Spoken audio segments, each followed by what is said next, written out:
Ladies and gentlemen, the show we've all been waiting for.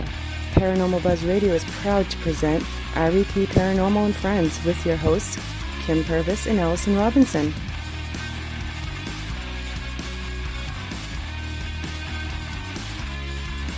Live every Thursday night on Spreaker, 8 p.m. Eastern, 7 Central, 5 Pacific. Be sure to check out their Facebook page, REP Paranormal Busters.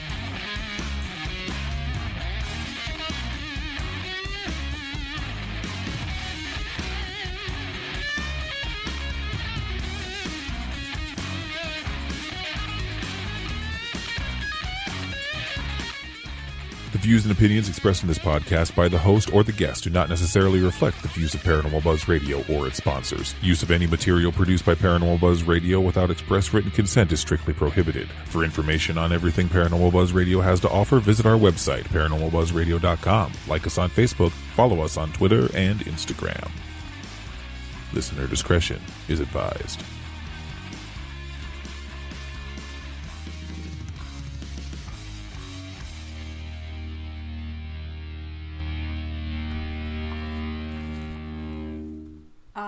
Welcome everybody to another night of REP Paranormal and Friends. We do have a special guest tonight. We have Joe Rainone from Paranormal New England. So welcome. Welcome. Thank you. Appreciate it. Appreciate being here. Absolutely. So, how you been holding up with all this going around? Oh, it's crazy. It's crazy. I mean, I feel blessed because I'm able to work from home, and my wife's able to work from home. But we're both working from home, and the kids are schooling from home. Oh yeah. So it's crazy. Everybody's online with a laptop. Oh yeah. You know, but it is what it is, though. I guess. Is what it is. Exactly. All right. So, you've been in the field for about 10 plus years or so? This is coming on my 10th year. 2020 was my 10th year. So. Awesome. All right. Yeah. So what got you interested in the paranormal? So most people, I guess, they've had a paranormal experience which propelled them into the paranormal. I was completely the opposite. I never had any type of paranormal experience whatsoever. I just had an interest in it as far back as I can remember, even being a child. And then when the wave of the ghost hunting shows came out, yeah, I think it started with Ghost Hunters, followed by Ghost Adventures. You know, I would tune in and watch them, and I just got to wondering, you know, is that real? You know, so I figured the only way to find out is to just go out and do it. Mm-hmm. And fast forward 10 years later, I'm still doing it, and I don't plan on stopping anytime soon. So. I got the bug, and that was it, you know. I don't blame you. I don't blame you one bit. So how many of you are there in your group? Oh, boy. I'd have to count names. It's probably close to 10, if not 11. Oh, wow. Yeah. So a pretty big group. Yeah, we got a decent-sized group. We got a great group of people, you know. And that's important because you have to get along with everybody in order to have a successful team, and no team is going to survive with a lot of drama. Mm-hmm. And I got to say, as far as I know, everybody legit likes each other. So it definitely helps when we, you know, because we have fun, mm-hmm. which is what it should be about. You know what I mean? I mean, we clearly want to help people, but at the end of the day, like, we also want to have fun doing it. You know what I mean? So we do have a great group. Awesome. Shay would like to know, she goes, where is your home base, with a little goofy face? So I'm right outside of Boston. I'm maybe 20 minutes west of Boston. But my team, we cover all of New England. We'll go up to Maine. We'll go down to Connecticut, Rhode Island. I mean, the majority of cases we get are probably Massachusetts. Mm-hmm. But we just say our home is out of Boston, Mass. Oh, nice. Very nice. Yeah. So you do a lot of home Yep. We do a fair share of home. Yep. And then when, the homes, I mean, probably back maybe about 5 or 6 years ago, we're one of the only groups that has a 1-800 number you can call. Oh, wow. Yeah. So, and there was a point in time where we had to actually take shifts on who was going to answer the phone because we were taking in so many calls. Oh my gosh. Yeah. But this was also the height of, like I was saying before, when like all the shows were out and you know what I mean? So it was not uncommon for us to take 3 or 4 calls a week. Oh. If we get 1 call a month now, it's like, wow, somebody called. So we don't do a ton of home. We'll take them as they come in. Mm-hmm. But so now we're at the point where we go out looking for things to do. So we'll rent locations. Mm-hmm. Massachusetts is ripe with quite a few of them. Lizzie Borden is one of the more popular ones. S.K. Pierce Mansion, that made its rounds on a boatload of the paranormal shows. Mm-hmm. There's another one called the Houghton Mansion. I've heard of that one. Mm-hmm. Yeah, that was another big one. And I think at one point that was rated like the top 5 haunted location in the country. Uh-huh. But it was sold. A contractor bought it, and we're not sure what he's going to do with it. If he's going to turn it into a bed and breakfast, we don't know. So we're just kind of waiting to see what happens with that. But that was another big one that we'd make it was probably about a 3-hour ride from where most of us are. So we'd make the trip up there a lot. Mm-hmm. And New England, there's a ton here. I mean, there's old forts along the seaside and stuff like that. So we keep busy. And then I also travel. I have a personal bucket list that I'm working on. Yeah. Yes. What's on your bucket list? Left on my bucket list? Because I've crossed a lot off. I've crossed Waverly Hills. A lot off. I haven't even begun yet. Oh, you haven't begun yet? No. So the next one I have, I had it scheduled pre-COVID, was Old South Pittsburgh Hospital in Tennessee. Mm-hmm. And I was literally just about packing to go on it when the whole lockdown exploded and all the craziness happened. So I had to cancel that. And then what are we in June now? And then last week I had the last week in May I had Madison Seminary out in Ohio. Mm-hmm, mm-hmm. And same thing, I had to cancel that one, so I got to reschedule that one. But those were the 2 I had lined up. But I'm hoping to get out to Trans-Allegheny. That's that's one I'd like to go to. Yeah. Yeah, so that's another one. So those 3 right out of the gate. Brushy Mountain Prison's another one. Those are the big ones that I want to cross off. Yeah. Those would be some good ones to go to. Yeah. Oh, absolutely. Absolutely. But like I said, I've done, Waverly was pretty intense. Was it? What kind of stuff did you get there? I got my first disembodied voice. Oh, wow. Yeah. Right outside the body shoot. Oh my gosh. Yeah. Yeah. So it was kind of crazy. Just a Facebook friend, a gentleman that I never met in person, but we were Facebook friends for quite a while. He posted that he has a show on Amazon, Paranormal Journey into the Unknown, and they were looking to do Waverly, but Waverly is like, I think it's close to probably close to like $2,000 to book Waverly. Oh my goodness. So his show didn't have the budget, so he figured, I'll raffle off tickets and just invite investigators. And I saw my chance to go to Waverly for $100, not including my travel, but to get in there, So I says, I'm gonna do this. And when I showed up down there, everybody was pretty local. And then I come down from Boston with my crazy accent, and they're just like, "You're not-" they're like, "You're not from around here," and I'm like, "Nope." And they're like, "Where you from?" And I'm like, "I'm from Boston," And they're like, "You came all the way?" I'm like, "Yeah." But it was so worth it. I had the best time, and the place it totally lived up to its hype. Like I said, that was like the first place I've ever gotten a disembodied voice. Oh wow, And that was pretty special. Oh yeah. Yeah. That would be awesome. And then by the body shoot to boot. Right at the entrance to the body shoot. Yeah, female voice. Yep. That's crazy. Yeah. All right, let's see here. I know you've been to Penhurst, right? Yep. I've done Penhurst. Yeah, I watched a video where you guys were in the underground tunnels. Yes. You want to talk about that a little bit? Yeah, that was Rockwell. So that was a they didn't do it this year, but prior 2 years they ran Penhurst Paracon.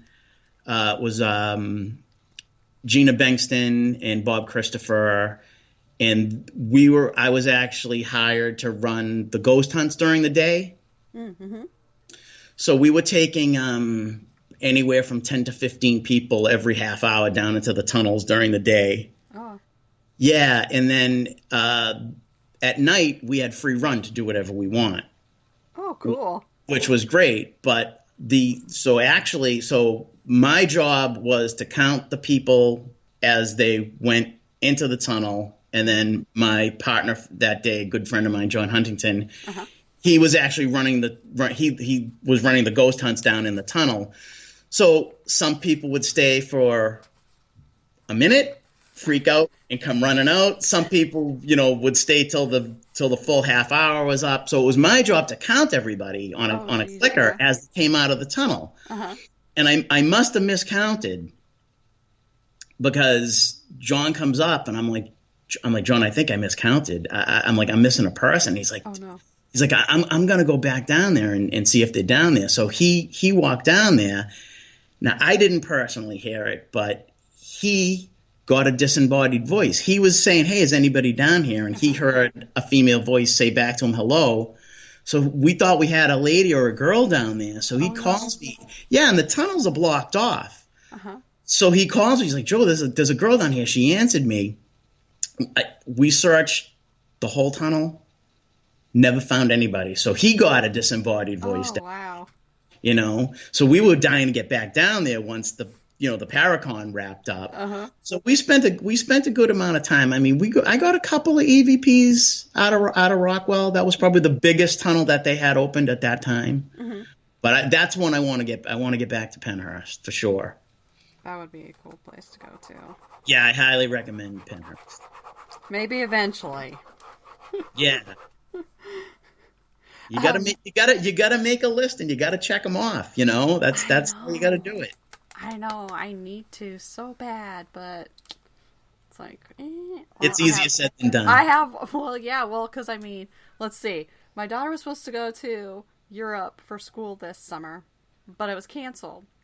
And my youngest one's supposed to go to Costa Rica next summer. Oh, wow. So now, since my oldest one's was canceled this year, she's going next year. She's going the week after my other daughter gets back from hers. So it's like, okay, there's a chunk of change right there. There goes our out-of-town trips. Yeah, there goes our... Yeah. And then not to mention the one's going to graduate in a couple of years. So. Oh, I know. No, it's not cheap, but, I love it. So I save up and I go when I can, Mm-hmm. Yeah, I'd like to, like I said, I've said this many times, I'd like to go to New Orleans and just go down there with all the rich history and everything. Yeah, I'd love to go to New Orleans at some point as well. Mm-hmm. But I like the big locations. I like the asylums. I like the prisons. I like stuff like that, I'd like to, well, we've been to Squirrel Cage. It's not huge or anything, but that's the only prison we've been to. But maybe eventually we'll get to a bigger one. Hopefully. Eventually. We gotta get out of Iowa first. I know, we gotta get out of Iowa first. Well, Illinois. Yeah, we're going to Illinois this year, but Yeah. All right, let's see. What is one of your most memorable moments while investigating?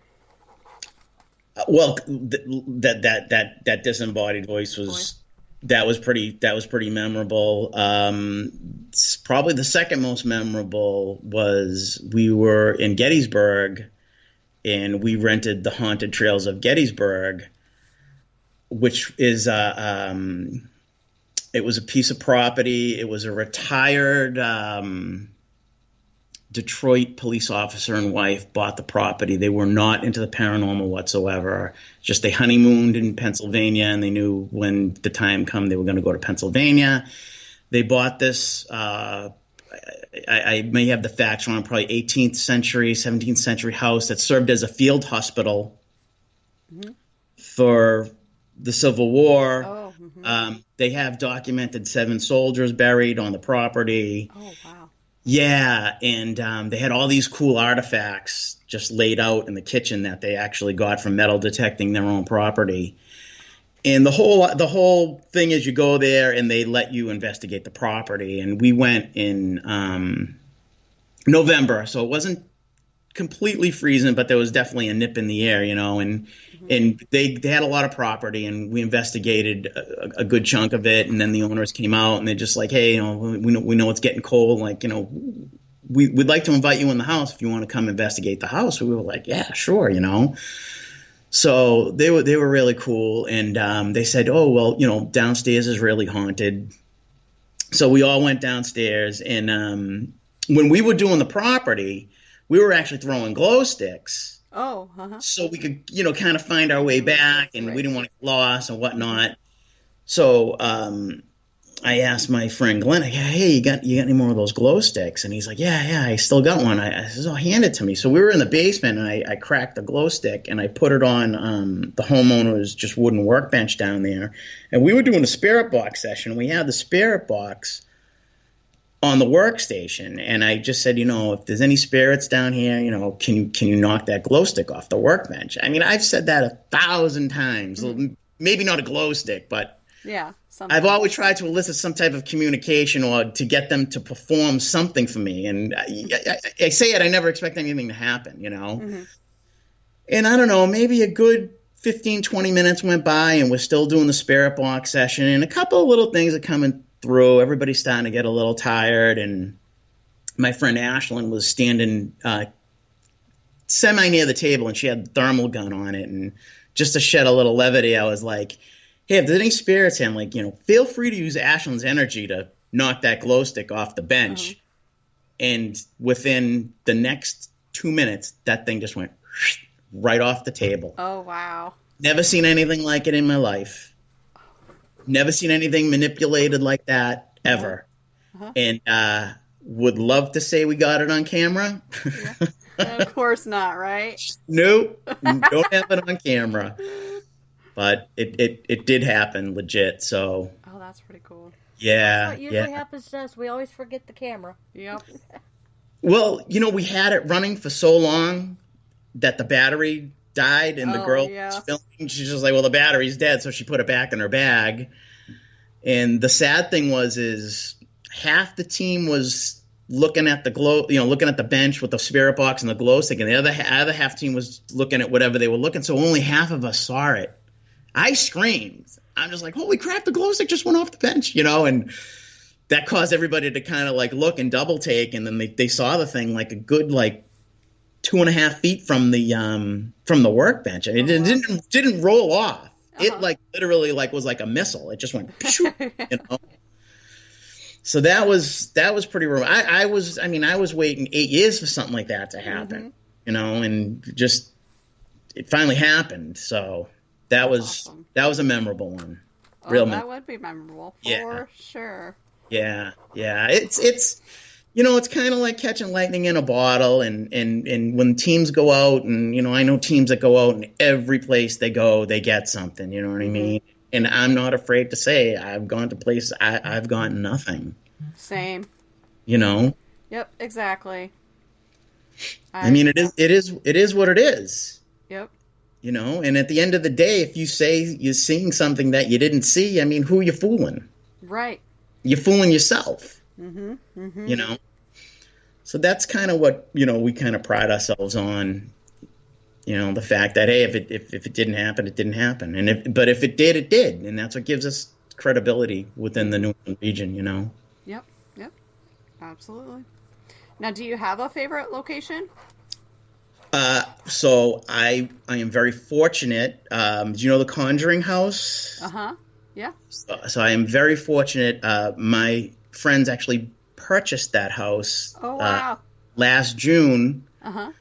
So I've had the pleasure on more than one occasion to investigate the Conjuring House and sleep over the Conjuring House and the whole 9 yards. And that place is probably the most active location I've, without question, have ever been to. But I've also spent the most time in that location too. So I'm kind of not surprised the most stuff I've gotten has been in that place, because I've literally have slept over multiple nights. And, you know, I think that adds to it too, because I think whatever's there, like, they get a sense of who's there and whether they want to interact or not. But that, I mean, if you ever come out this way, that's a must. That's another must too. cool place to go. Yeah. So I was very, very blessed. You know, my friends Corey and Jen purchased that property. So. Oh, that's awesome. Yeah. And got a disembodied voice in there too. Oh, wow. And a door slam. Oh, wow. Yeah. I would like to actually see a door slam. Like, you know, I hear noises and things, but I'm like, am I hearing it, or is it actually happening? Yeah. I know. To actually see it happen. Yep. So we heard, we were actually waiting for one of our friends to show up. And we were sitting in the command center room, which is where the DVRs are and everything, and it's the side door to the property. And it was Bill Brock and myself, and we were actually waiting for Sherry D. Benedetti from Ghost Hunters to show up. And we were watching the DVR cameras, and the front, that side door just opened, and a female voice was like, "Hello." And I'm like, "Oh, Bill," I'm like, "Sherry's here." And he's like, "No, she's not, because nobody pulled in the driveway." Oh, wow. And I was like, "Did you just hear her?" And he repeated my sentence. He's like, "The female voice." I'm like, "Yeah." He's like, "And dude, the door opened." And Bill, at the time, like, he was the curator there, so he was living there. Oh, wow. And he's like, "Joe, that door is never, ever. It's on a spring to close it, not open it. So something opened it." Yeah, that's crazy. So that was pretty cool. All right, let's see here. I did have another question. Events. Do you have any events coming up, or do you plan any events? So I asked that too. Yes. Well, I had the 2 hunts that got canceled because of COVID. Paranormal New England actually got asked to take place in Terracon. Oh, okay. Which was supposed to take place next weekend. And we were one of the only paranormal groups that they asked, which again was kind of like a nice little feather in our cap, because it's more like a horror fest. But they reached out to us and they're like, you know, would you like to have a booth at Terracon? And, you know, people reach out, stuff like that. You're usually like, well, okay, how much is it going to cost us? Right. You know what I mean? And they were like, no.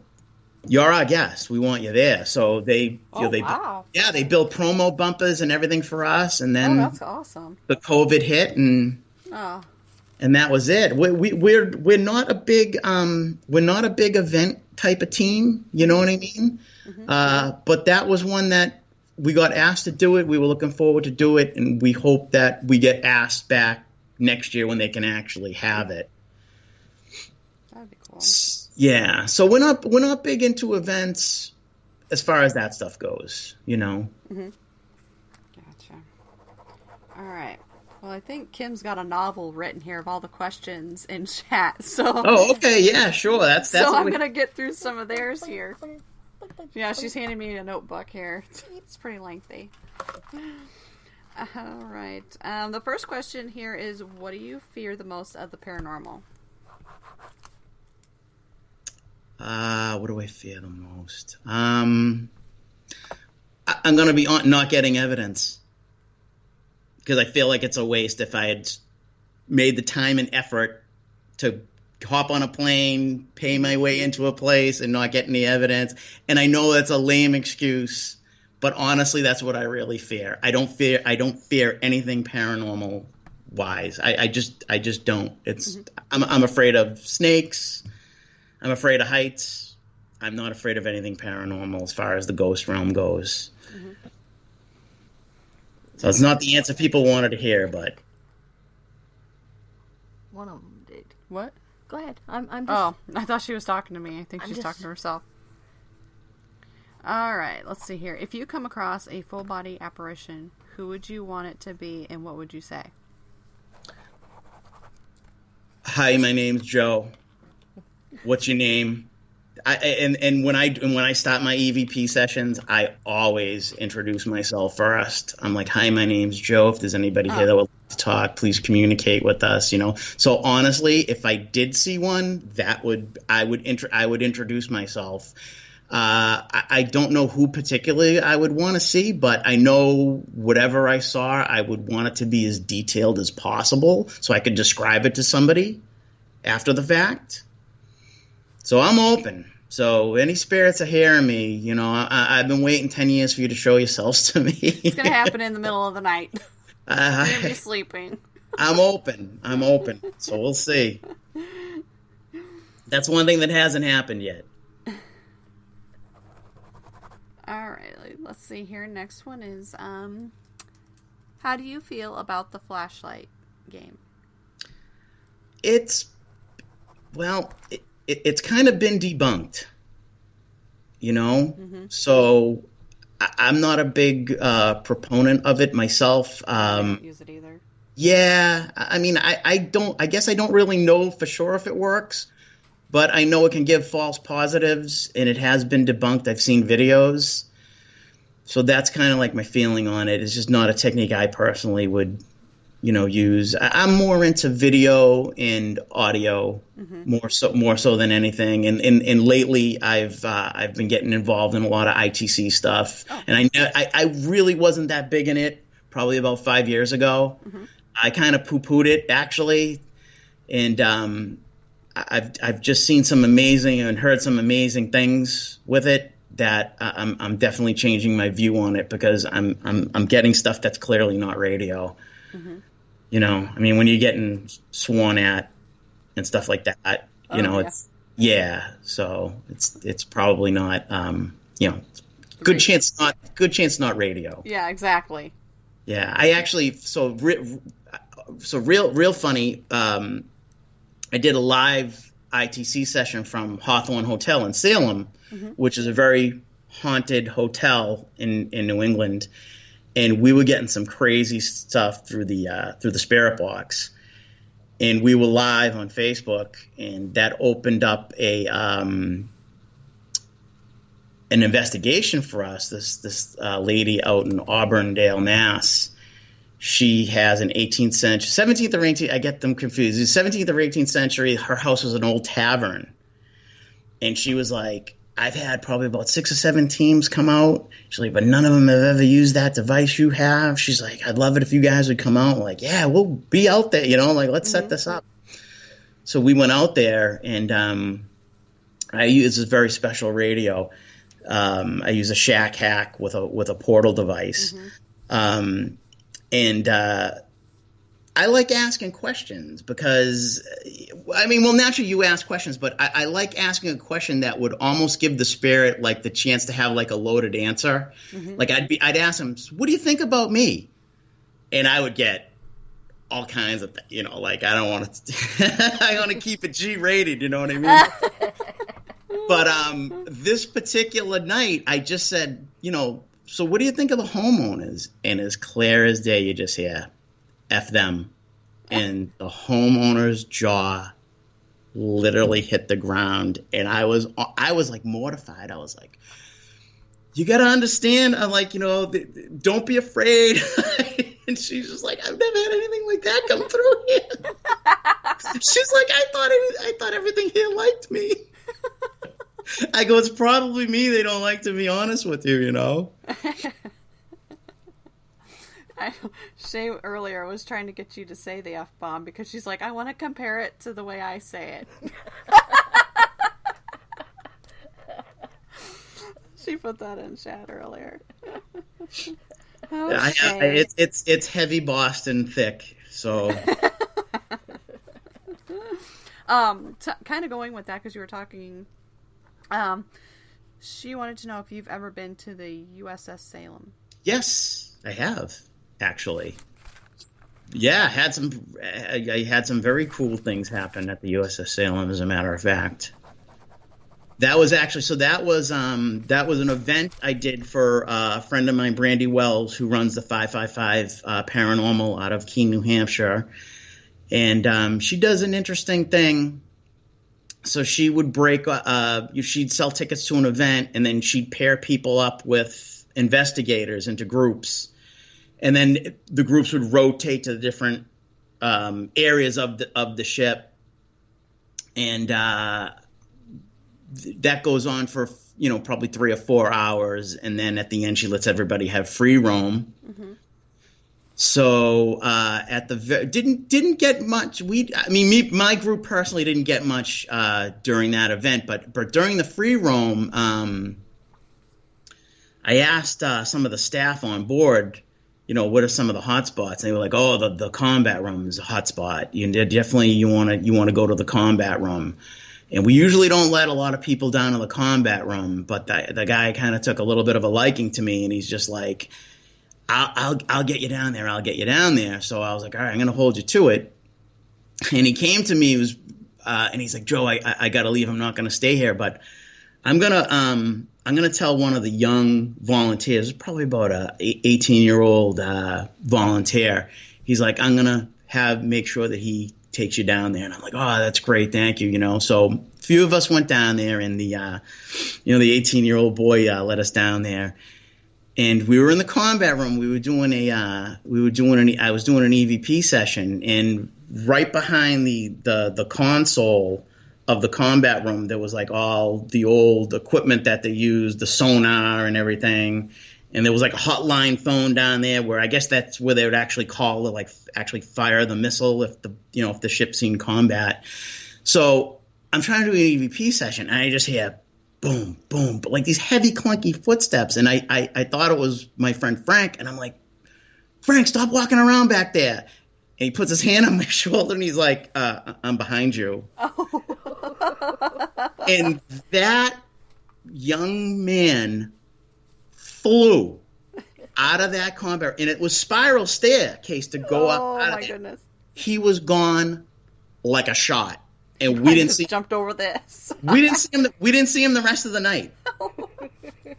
So we got footsteps down there in that combat room. That was none of us, because we were all standing still in front of the console. And so that was my big experience for the USS Salem. And like I said, if you get one good event that takes place like that during the course of a night, I consider that a success. Because a lot of times, we don't get anything. And I mean, if that didn't happen, we wouldn't have got anything. Mm-hmm. And if you asked me about it, I would have said I didn't get anything. But we actually got that, and I got it on recording too. Oh, nice. Heavy footsteps. Heavy. Awesome. Yeah. Yeah, Shay said she had been in there and gotten, some interesting things, so that's why she asked if you. Yeah, a lot of people get a lot of good stuff. Like I said, Brandy, who ran the event, they were running Spirit Box, and she had a little black trigger object, an EMF detector that was a cat. Oh, uh-huh. Yeah, and there's a rumor of a little boy spirit on that boat, on that ship, I should say. And, she was asking questions, trying to communicate with the little boy. And she asks, do you want to pet this toy? And right through the Spirit Box, child's voice, the cat, clear as day. And wow. Yeah, so when she played it, until this day, she's like, that's one of my favorite pieces of evidence, you know what I mean? And it was such a young voice that you can't distinguish whether it was really male or female. Oh, Because, wow. like a child's voice is, it's hard to tell, Mm-hmm. So we don't really know if it was a boy or a girl, but it kind of sounded more boy to me than girl. That would be awesome. Yes. USS Salem's good. I'm due to go back to that one. That's been a few years. And that's not even 35 minutes from me, so. Well, there you go. What are you waiting for? When I've been to a place, I typically like to move on and then circle back. Uh-huh. So I will circle back eventually, but I got some bigger and better things I Things to kind do. of want Yeah. to do. Yeah. Let's see here. All right, this is from Darren, I believe. What are your views on shaman and what do they bring to an investigation? So I personally don't know any shaman. I do know people that work with shamans and speak very highly of what they do and what they bring to the table. Mm-hmm. So, and these are people that I trust their opinion. And they're a person that if they said they saw this or they heard that, I would believe them. I wouldn't be like, oh, no, I'm not too sure about this person. Mm-hmm. So going by what they have to say about shamans, I do believe there's probably a purpose for them on a paranormal investigation. I just personally haven't had the opportunity to investigate with one. Yeah, well, we haven't either, really. All right, let's see here. Oh, she's just showing me something in chat. All right, do you think you could handle watching an exorcism being performed? Yes, I do. Not much. Not much frightens me, Mm-hmm. So I think I could handle that. I don't know if I'd ever get the chance to, but right. In all honesty, I hope I never do, because Mm-hmm. I wouldn't want to see anybody suffer with any type of an affliction like that. Right. Yeah. I got a sneeze coming on every time. All right, let's see here. What's your favorite piece of equipment you like to use? So, my recorder, Mm-hmm. my voice recorder. And I have multiple brands and models, Mm-hmm. So I just I seem to get better luck with the cheaper ones than the more expensive ones for whatever reason. I'm not really sure. I mean, I have some really nice Zooms that are like studio grade, and wow. I've gotten EVPs on them, but for some reason, those $30 or $40 Olympuses that you can get at the Walmarts, Yep. those seem to get more EVPs than the more yeah. expensive ones, Yeah, that's... Yeah, I'm not really quite sure why that is, I mean, is it maybe it's not as technical for the spirits to imprint themselves on it because it's a little bit, maybe the circuitry's more simple. I'm not sure about that, but that's kind of the theory I have on that. Yeah. And when you get a good EVP, there's no disputing it. Oh, right. Yeah, I know. Absolutely. Which is the beauty of it, Mm-hmm. Yeah, because, I mean, well, I lost mine. Yeah. That one I had a lot of EVPs on, and then I got a new one. It was like $90. It's you can listen to it in live time and all that. Yeah. Yep. But, I mean, I get some, but I don't seem to get...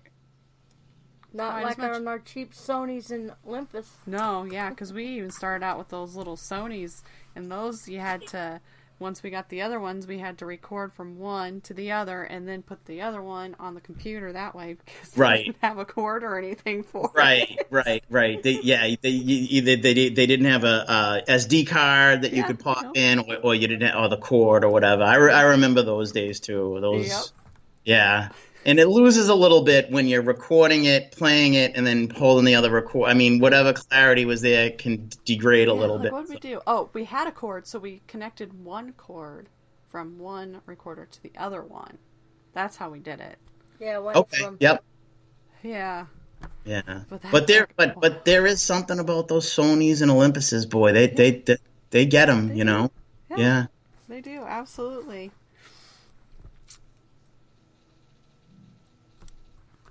All right, let's see here. If you could make the ultimate Ouija board, what would you do to make it different from others? Wow, that's a really thought-provoking question. What would I do to make it different? Well, I think I'd probably try and get some type of wood that came from a known active location. And actually, I think my friends Corey and Jen, they actually had a Ouija board made out of some of the wood from the Conjuring Oh, house. wow. So something like that would be the route I would go. You know, if I could get a board from them, or even like SK Pierce Mansion, or not like the Lizzie Borden house. I mean, how cool would it be to have a Ouija board made out of a board from the Lizzie Borden house? Yeah, that'd be insane. Yeah, so that would be the first and foremost is how I would do it. You know, make it different. You know, maybe make the planchette out of something that also came from a location, maybe a different location. Mm-hmm. That way you have two different things tied to two separate pieces of Oh, yeah. That'd active be cool. property. Yeah. That'd be really cool. Okay, I'm trying to hold in a sneeze here every time. Oh, that's the I'm worst. just like, That's the worst. all right. Let's see. And then, what are your thoughts on Amityville? Do you think it's real or a hoax? Say it again. Amityville. Oh, Amityville. Yeah. I think it's a hoax. I've read too much about it. I've read way too much about it. I'm really well versed in Amityville, and I totally think it was a hoax. Mm-hmm.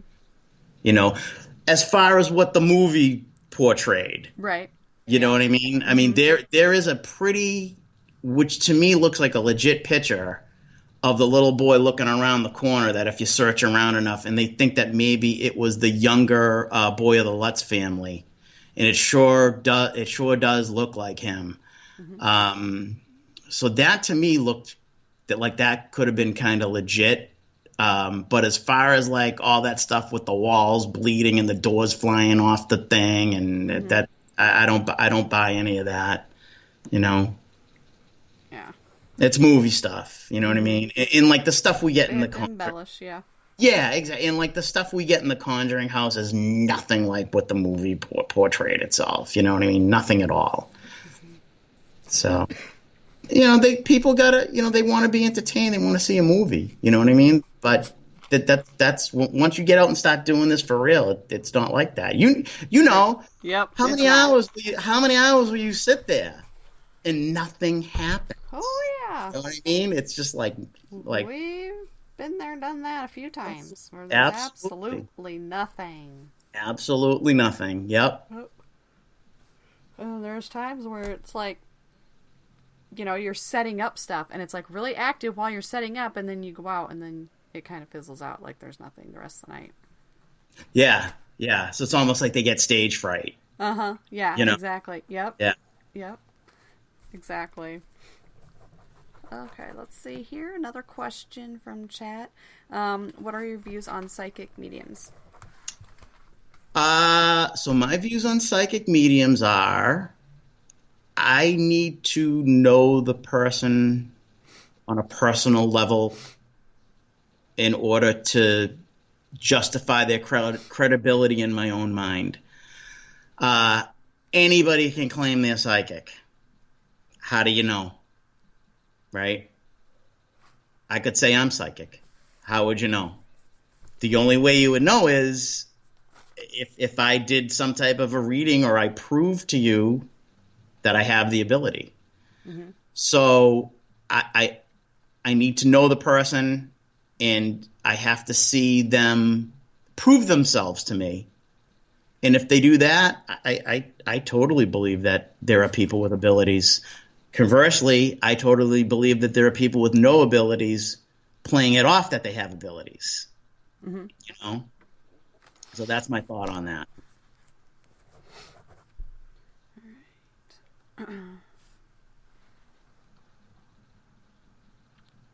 What is the best advice you can give to new teams in the field?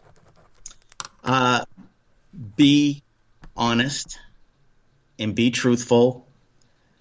And best thing I can come up with is when you're going through evidence and you're iffy about it, when in doubt, throw it out. If you have an EVP that sounds like your team member, Yeah. they might have forgot saying something.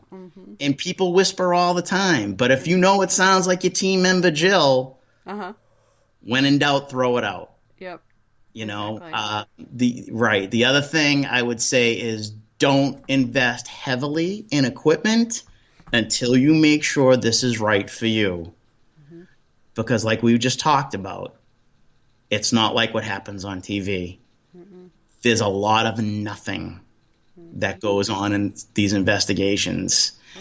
And people can get discouraged and they can try it out and be done within a few months. So my advice to you is hold off on buying equipment until you know this is something you want to pursue, and then get yourself a really good recorder, really good camera, and a really good EMF meter. And honestly, in my opinion, that's all you really need, and a really good flashlight. So that's my advice. Good advice. Okay, let's see. Where am I at? I got 2 more questions here I didn't get written down. So. Oh, okay. Let's see. What's your favorite urban legend? So my favorite, well, it's a local one. It's the Lady in Black on George's Island, right outside of Boston. So for folks outside of New England, urban legend, wartime. I probably don't have the legend completely down straight in my head, but something about her husband got locked up, a prisoner of war on the island, and they said that she tried to free him. She rode to the island and got killed, and that she'll appear at the fort, and they call her the Lady in Black, and there are people that have claimed to see the Lady in Black on George's Island, right outside of Boston. And that's probably my most favorite because that's the one I knew growing up as a kid. When, my family had a boat and we used to go to George's Island, my cousins would all scare me. We'd go into the old forts and be like, Lady in Black's going to get you. Lady in Black's going to get you, And that one's my favorite, just for the simple reason it's embedded in my childhood and it's local to me. Here we go. Question just popped up in chat. Okay. Have you come across mimic spirits and doppelgangers? So this kind of goes back. This kind of goes back to, like I said, about what the if it sounds like your friend, on an EVP. If it sounds like your teammate, when in doubt, throw it out. When we were in Waverly,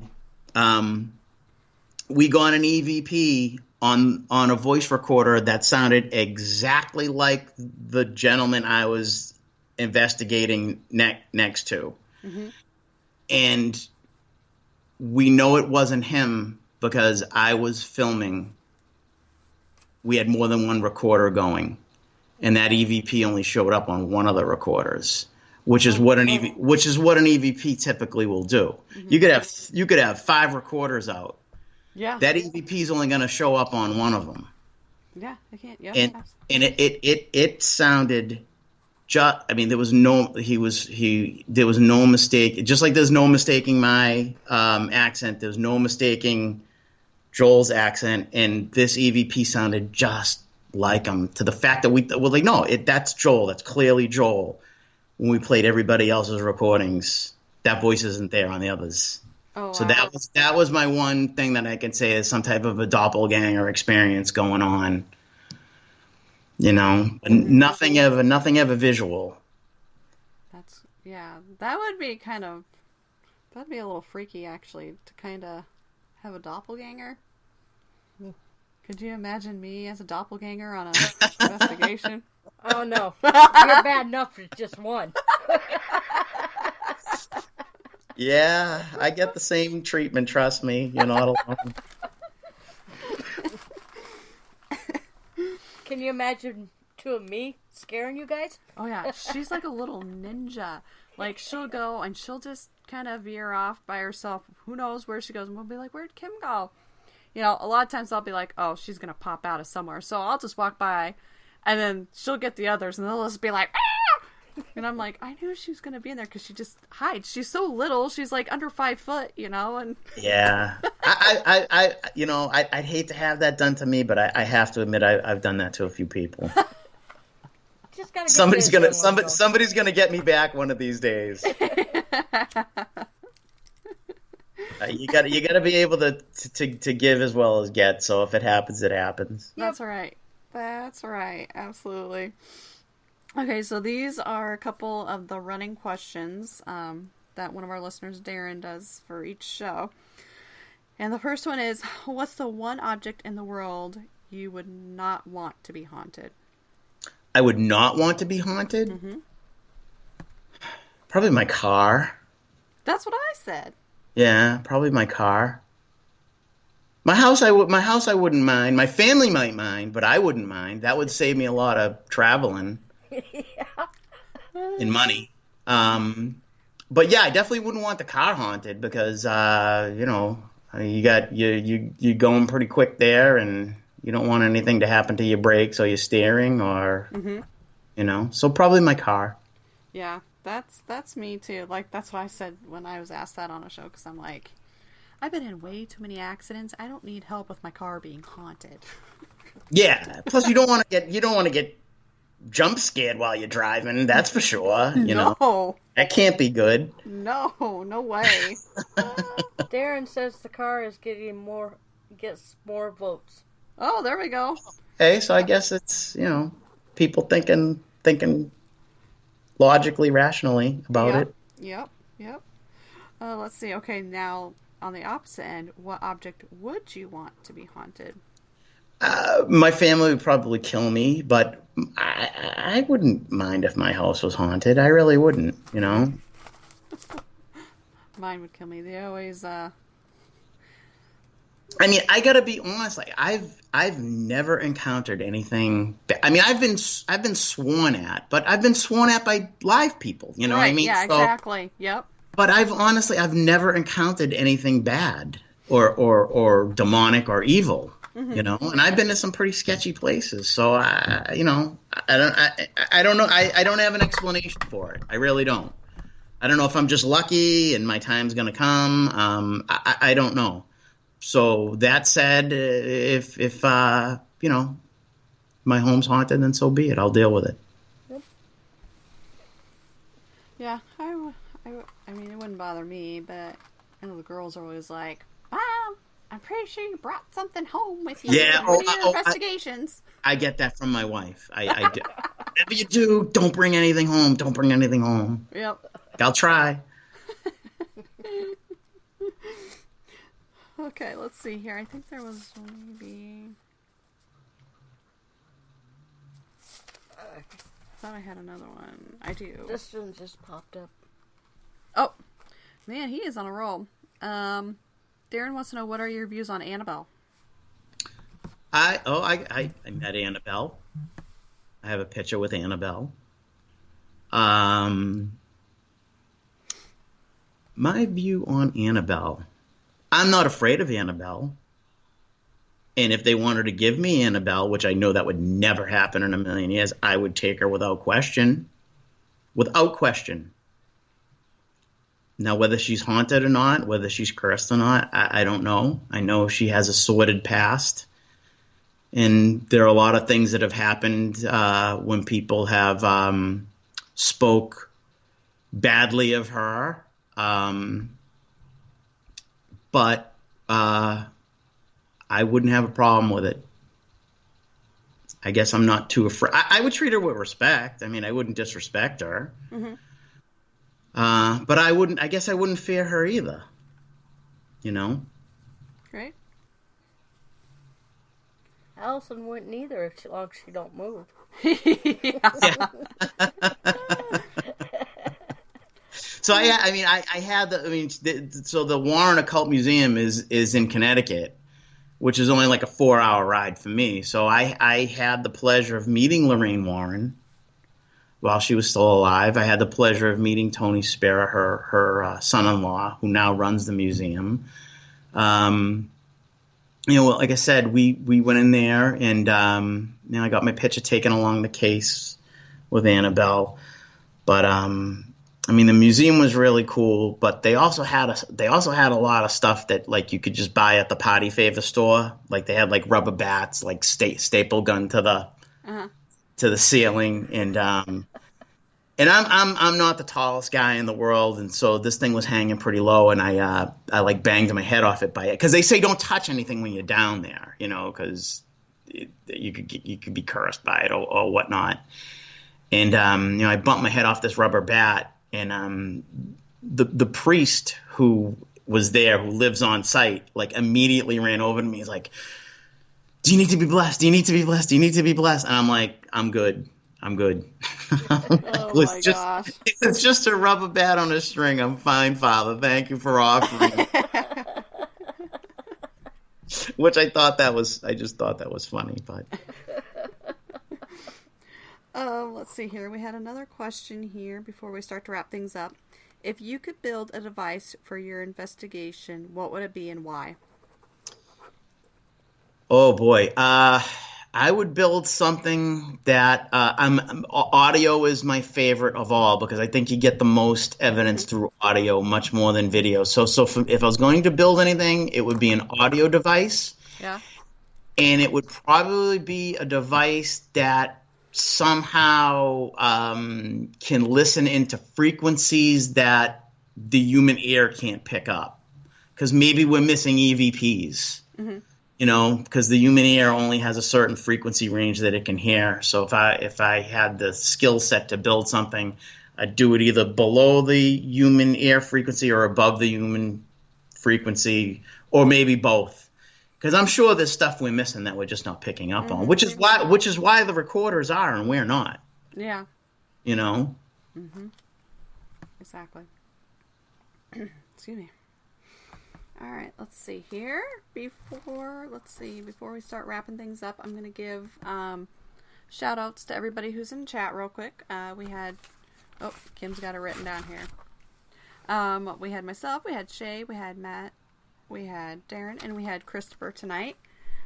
So thank you for everybody who was in chat. Thank you for everybody who was listening but not in chat. We do appreciate each and every one of you. Now, where can they find you if they want to follow you, or if you have anything on YouTube? So paranormalnewengland.com is our website. All one word, paranormalnewengland.com. I have a personal YouTube channel that I will put my videos that I've done with Paranormal New England out there, and that's all one word. That's Clear Vision Paranormal. That's my YouTube channel, and a lot of our investigations are out there. And before we wrap up, I just wanted to say a shout out to Ron Iacovetti, because if it wasn't for Ron, I wouldn't have found out to reach out to be on the show. So Ron, if you're listening, thank you. And he was kind enough to shout me out too. So I want to get that in before we wrap up. Absolutely. He did a great job. He was a great guest. He was. He did an awesome job. He wasn't kidding when he said he could talk till the sun comes up, because we were on the phone for like another half an hour after, I think. He wanted to keep going, but we had to cut him off. Well, when it's something you're passionate about, right. It's easy to talk about. Yep, absolutely. It is 100%. Well, thank you, Joe, for being on. Like I said, thank you for everybody who was in chat. Thank you for everybody who was listening that was not in chat. We appreciate each and every one of you. We will be on next week with he is a it's Dr. Michael. I can't think of his last name right now. But he does That's all you got. That's all I got. Michael. He's an angel medium, so that'll be another interesting show to tune into Awesome. for next Awesome. week. Yeah, absolutely. So thank you, and like I said, thank you everybody, and we will be back next Thursday. All right. Take care, guys. Yes, you too. All right. Bye.